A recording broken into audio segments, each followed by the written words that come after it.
सूर्योदय की सुनहरी किरणें छोटे से गांव सुखनगर को जगा रही थी। यहाँ रहता था एक मेहनती किसान रामू, जो अपनी बुद्धिमानी के लिए पूरे गांव में प्रसिद्ध था। आज भी नया दिन है, नई उम्मीदों के साथ।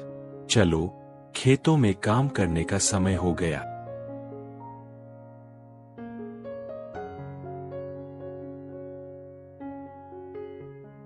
आज बाजार से बीज लेकर आना, खरीफ की फसल की तैयारी करनी है। हाँ सीता, और हाँ, आज शाम तक मैं नहीं आऊंगा। जंगल के पास वाले खेत में काम है। रामू अपने खेत की ओर जाने लगता है। यह खेत बहुत उपजाऊ है, लेकिन जंगली जानवरों का डर रहता है।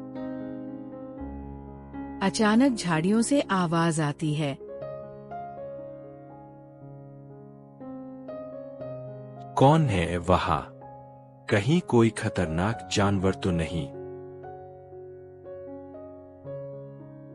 एक बड़ा सा हाथी झाड़ियों से बाहर आता है। रामू पहले तो डरता है, फिर हाथी के पैर में कांटा देखता है। अरे, इसके पैर में तो कांटा गड़ा है। रामू धीरे धीरे हाथी के पास जाता है। डरो मत, मैं तुम्हारी मदद करूंगा। हाथी शुरू में डरता है, फिर रामू की नेकी देखकर शांत हो जाता है। तुम मेरी मदद कर रहे हो? हाँ मित्र, हर जीव की मदद करना मेरा धर्म है। रामू सावधानी से कांटा निकालता है। धन्यवाद मित्र, मैं गजराज हूँ। तुम्हारी दयालुता मैं कभी नहीं भूलूंगा। मैं रामू हूँ, यहाँ का किसान। तुम जंगल से आए हो।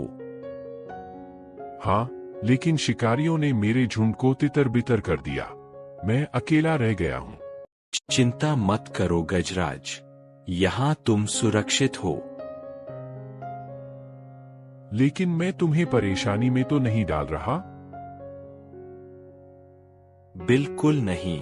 असल में मुझे खेतों में मदद की जरूरत है। क्या तुम मेरी मदद करोगे? हाँ मित्र, मैं तुम्हारी हर मदद करूंगा।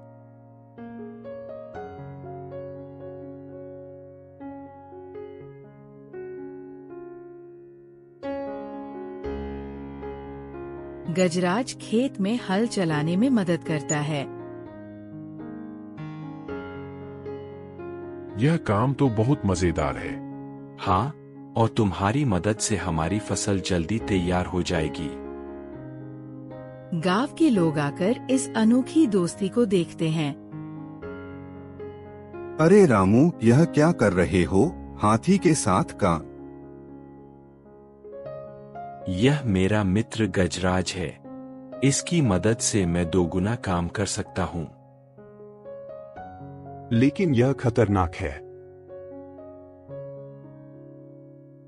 मैं किसी को नुकसान नहीं पहुंचाऊंगा। रामू ने मुझे बचाया है। कुछ महीने बीते। गर्मियों में भयानक सूखा पड़ा।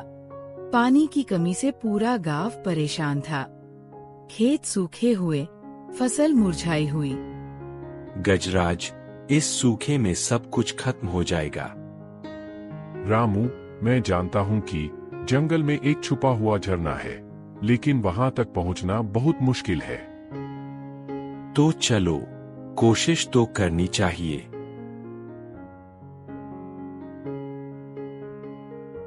रामू और गजराज जंगल के लिए निकल पड़ते हैं। रामू, रास्ता बहुत कठिन है।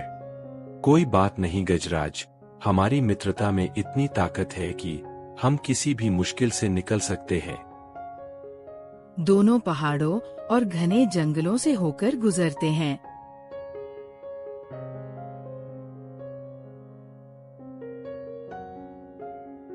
रामू, मुझे एक आवाज सुनाई दे रही है, पानी की आवाज। वाह, चलो जल्दी चलते हैं। रामू और गजराज एक सुंदर झरने के पास पहुंचते हैं।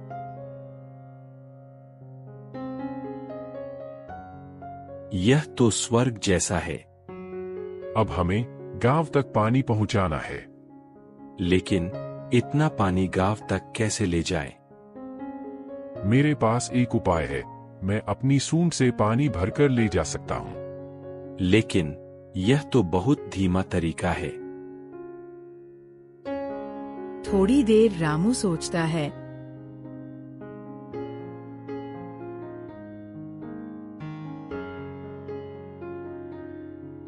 फिर वो नहर बनाने लगता है।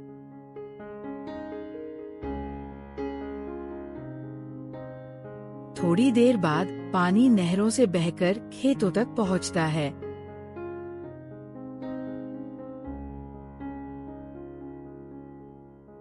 गांव के लोग खुश होकर आते हैं। रामू, तुमने तो गांव की जान बचा दी। रामू और गजराज, तुम दोनों हमारे गांव के हीरो हो। अगली सुबह का समय था। रामू, एक बुरी खबर है, शिकारी गांव की तरफ आ रहे हैं। वे क्या चाहते हैं? वे गजराज को पकड़ना चाहते हैं। रामू, मैं यहाँ से चला जाऊंगा, तुम्हें परेशानी में नहीं डालूंगा। नहीं गजराज, तुम मेरे परिवार का हिस्सा हो, हम मिलकर इसका सामना करेंगे। शिकारी गांव में घुसते हैं।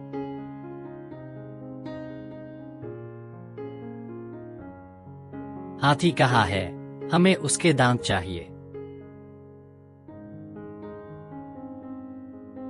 यह गलत बात है। गजराज एक निर्दोष जानवर है। हमें कोई परवाह नहीं, हाथी को हमारे साथ चलना होगा। मैं आपको एक प्रस्ताव देता हूँ। कैसा प्रस्ताव? गजराज के दांत का मतलब है एक बार का फायदा, लेकिन जिंदा गजराज से हमेशा के लिए फायदा हो सकता है। लेकिन कैसे? गजराज पर्यटकों को आकर्षित करेगा। हाथी सफारी, हाथी की सवारी, आप इससे बहुत पैसा कमा सकते हैं। हाँ, हमारा भी गांव मशहूर हो जाएगा। यहाँ रोजगार के नए अवसर मिलेंगे। हाँ, यह भी ठीक है।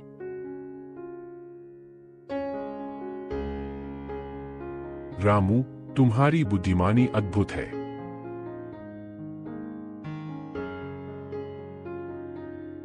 ठीक है, लेकिन हम इसके साझीदार बनेंगे। लेकिन अब से कोई जानवर का शिकार नहीं करेंगे।